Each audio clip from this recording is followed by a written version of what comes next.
This is Think Out Loud on OPB. I'm Dave Miller. We are now essentially in the third wave of U.S. interest in Mahjong. The Chinese game first became broadly popular here in the 1920s. It saw a new suburban and Jewish surge in the 1950s and 60s. And in the last few years, it's seen yet another explosion of interest. Yelp data shows a nearly 4,500% increase in searches for the term Mahjong in just the last year. Annalise Hines is an associate professor of history at the University of Oregon. She's also the author of the book Mahjong, a Chinese game and the making of modern American culture. It's great to have you on the show. Thanks so much for having me. Before we get to the history of the game that you have explored and what's happening right now, I thought we could start with the basics for people who are still haven't played it or haven't seen those clacky tiles. What is Mahjong? So Mahjong is a game that's traditionally played by four people with tiles, as you say, not cards. There is a very popular digital version of the game that sometimes people think of first. That's actually a totally different game. They use the same designs as the Mahjong tiles, but that's basically a game of solitaire. So digital version aside, the traditional game is played in person most of the time with four people. And it's the very basic traditional version is a lot like the card game Gin Rummy, but there's a lot more complexity. And today there are more than 40 variations of Mahjong around the world. So as I mentioned, we are now essentially in the third wave of the game's popularity here in the U.S. How did the first wave, 100 plus years ago, start? Yeah. So Mahjong originated in the mid to late 1800s in the area around Shanghai, the Yangtze River Delta, which is an area with a long history of game development. But it really emerged as one of many mostly male, mostly gambling games, and wasn't widely known outside of a few urban areas in China. And at the turn of the 20th century, it was becoming more popular in Shanghai and Beijing. And at the same time, after World War I, there were increasing numbers of Americans joining other foreigners in the area. And one of those Americans was actually a Standard Oil representative named Joseph Park Babcock, who was not the only person responsible for introducing Mahjong to the United States, but was the most influential. And so he and his wife and business partners actually intentionally marketed the game in the early 1920s to an American public. What kind of marketing did they do? I mean, and when you say marketing, so as opposed to some version of a grassroots interest, right. But what was the marketing effort? Right. It was part of an era of new mass marketing techniques, and they really took full advantage of all of them. So that includes these graphic, ornate, kind of visual advertisements in newspapers and magazines. They also started whisper campaigns, particularly to try to get more East Coast interest because they were introducing it first in California. They worked with this emerging Hollywood scene of these starlets. The first place they introduced it was Catalina Island, which is where all the LA elite would vacation during the summer. It's sort of like you might give products to influencers today. Absolutely. And have them talk about it on their podcast or on YouTube. Literally the same, minus the minus that social particular media technology, but the same basic idea. Oh, these fancy people are doing this thing. Maybe I should too. Exactly. How successful was it? Wildly successful, more than anyone could have possibly imagined. Almost overnight in the early 1920s, peaking in 1923 and 1924, Mahjong became the kind of it game and social pastime. It was played in the White House with the President and First Lady Harding. Like I said, Hollywood celebrities were playing it, but really also everywhere in between. Spanish language newspapers in Texas were talking about it. Small town newspapers in the Northwest were talking about it. Nebraska, right? Everyone was wanting to play or learn this game. And it had a measurable economic impact too. One of the things that's fascinating about that timeline is that this first huge wave of popularity you're describing came at the same time that there were severe anti-Chinese laws in this country. The Immigration Act of 1924 barred the entry of Chinese immigrants. Other laws forbade existing Chinese immigrants from from owning land. And there are other laws as well that we won't get into here. But to what extent was the Chinese-ness, the Chinese origin of the game emphasized or advertised when there were so many anti-Chinese laws on the books? Absolutely. It's one of the deep ironies of the game's popularity, not only despite it being a Chinese game in an era of anti-Asian and really xenophobic sentiment, but actually explicitly because it was a Chinese game. It was explicitly advertised and emphasized as a Chinese game, and that had a lot to do with its popularity at the time.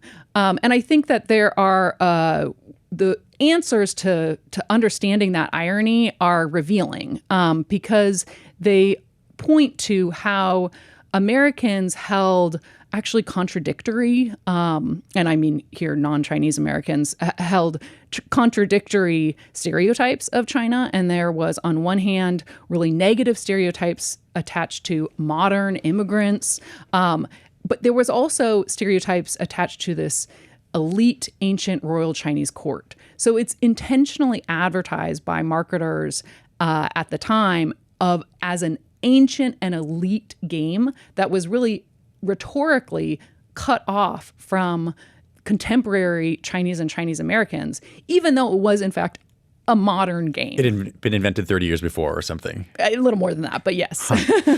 So we call this a wave because my understanding is it sort of crested and receded a little bit in popularity. The game did in the U.S. among white people. But then there's a second wave and a piece that has always confused me because when I was young, my mom worked for a couple of years as a social worker in a Jewish nursing home. And sometimes I'd go there. She'd take me there after school. And I'd see all these old Jewish women, only women, playing Mahjong, and it confused me. So what was happening? Yeah, this is the question that first started my research, actually. So what happened is that Jewish Americans, among, like I just said, many other groups of Americans, were playing the game in the 1920s as part of this huge fad. It dies out as a fad, but pockets of players continue playing the game, and it becomes a really important part of Chinese American culture. Japanese Americans play it during World War II in incarceration camps. And there are other pockets as well. There's like a country club in Virginia. But one of these pockets is different individuals who all happen to be Jewish women in the New York area. And they come together in the late 1930s, an era of major anti-Semitism. And their vision is not that they're going to become a Jewish organization to spread it among Jewish women. That is what happens. Their vision is that they're going to help bring this game back into the kind of popularity it saw 15 years previous. And they were all relatively wealthy women who not only didn't have to work to support their families, but actually would have lost status if they had worked for wages. But they were very entrepreneurial individuals. And so Mahjong became their project. And they launched the National Mahjong League in New York. And over the following 20 years, they continued to experiment with different changes to the game. And so it really didn't stabilize into the game that we know today as, quote, American Mahjong until the early 1960s. And they spread it through social networks and philanthropic networks and community networks that were rooted in Jewish communities that were themselves also rapidly changing during the era after World War II. And I was, I guess, seeing maybe their 80-year-old daughters, or maybe some of them in the 80s. Yes, you would have seen that generation, many of whom were young mothers at the time in the 1950s and 60s, who then continued to play and continue to play it for decades. If you're just tuning in, I'm talking right now with Annalise Hines. We're talking about the rise now in interest in Mahjong. She is an associate professor of history at the University of Oregon. Okay, so let's zoom forward to now. I mentioned that enormous increase in searches for Mahjong in the last year, but there have been tons of articles in the last couple of years about this being the new it game. It's the new pickleball. It's the new third place game outside of your living room in some public-ish place to play with people. Why do you think Mahjong is so popular now? Yes. Well, I think whenever you have a mass phenomenon like this, there's never just one reason. We've definitely reached critical mass where it is now a full-on fad. But there were different seeds planted that helped start it. And so one of those seeds was a retiring generation of baby boomers, oftentimes started by the daughters of those Jewish American women who first created the National Mahjong League's culture of the game, who they themselves, as growing up in the 1960s and 70s, often did not want to play this game of their mothers. It was sort of an old fuddy-duddy game. Yes, the kind of Jewish womanhood that many of them intentionally rejected. But now, later in life, have a very different relationship with their mothers, with sometimes their relationship to a Jewish identity. But they're also moving to new communities. And Mahjong has always been a powerful way to build relationships and make community. And that was true for their mother's generation in increasingly suburban moves. And this is true now in more retirement communities. And in those communities, they were often teaching people who were not Jewish or who were Jewish men who hadn't previously played. So that's one important seed. Another important seed is a rising generation of Asian American entrepreneurs. And so particularly people who are coming of age in a time of, again, rising anti-Asian sentiment, that really particularly virulent rhetoric and violence during COVID. A younger generation of Asian Americans is turning toward symbols as well as cultural pieces that are points of connection. And really Mahjong is so powerful because it is a point of connection across the Asian diaspora. So it extends, definitely it's rooted in Chinese culture, but there's also Vietnamese Mahjong, Filipino Mahjong, Taiwanese Mahjong, Hong Kong Mahjong, in different regions in China. And these have different tile images and different rules? No. So it's really a spectrum of variation. And what has kept Mahjong recognizable across the spectrum of change has been a shared tiles design. That is something that is a point of contention right now with some American Mahjong manufacturers. That is new. But historically, the recognizable tiles are what keep the game connected as a form of Mahjong. How much is the new resurgence in U.S. interest across race still gendered? Because you were talking earlier about sort of the middle wave being very much women playing, and you did talk more about women just now in the 2020s. So do you see this still being gendered? It really depends on the slice. So Mahjong has always been far less gendered in a Chinese context. And so there are actually, again, it started as a mostly male, though never exclusively male game. But one of the most the most quickly growing segments of Mahjong culture today is out of the South. And that is driven largely by non-Jewish white women who are part of also an entrepreneurial rise of these U.S.-based distributors and designers, and they're really tapping into a kind of lifestyle and aesthetic that is connected to hosting and really Southern femininity. And I was poking a little bit at very expensive sets. I mean, $700, $800, or $1,000 for sort of Hermes versions of sets. And then that ties into another American piece of this, which is that my understanding is that for the American game, every year you have to buy, or you're supposed to buy, a new set of rules / what the legal hands are.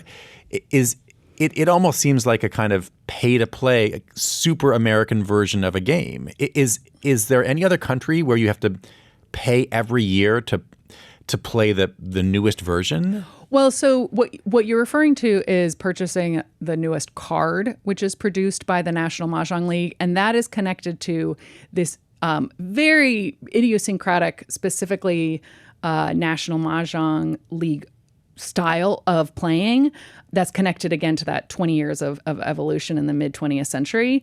No other form of Mahjong in the world requires a card. So the card is what's different and new. And to keep it fresh, they change it every year. And that's been true from the beginning. So it's also connected to, the card is connected to philanthropy, where they donate part of the earnings. Initially, they donated all of the earnings. Now that's changed, but they are in part then connected to these kind of philanthropic cultures.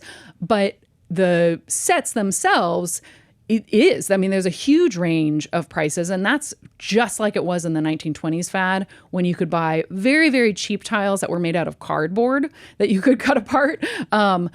All the way up to tiles made out of precious materials, and they were super elite status items.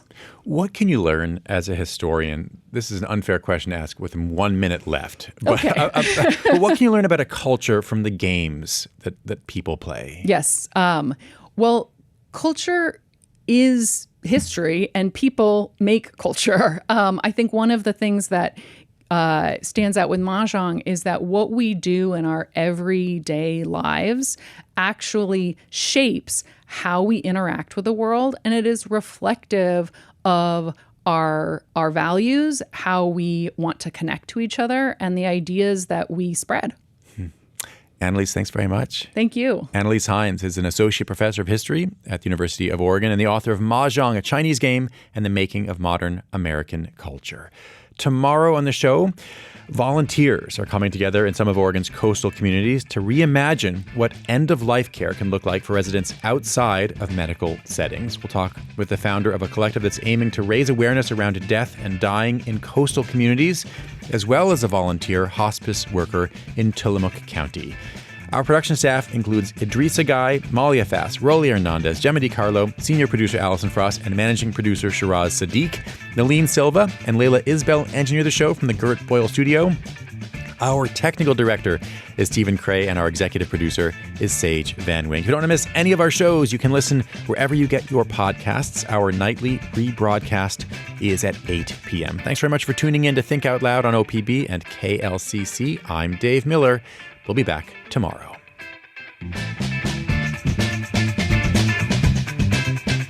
Think Out Loud is supported by Steve and Jan Oliva, the Rose E. Tucker Charitable Trust, Ray and Marilyn Johnson, the Susan Hammer Fund of Oregon Community Foundation, and the Lang Svengard Family Fund.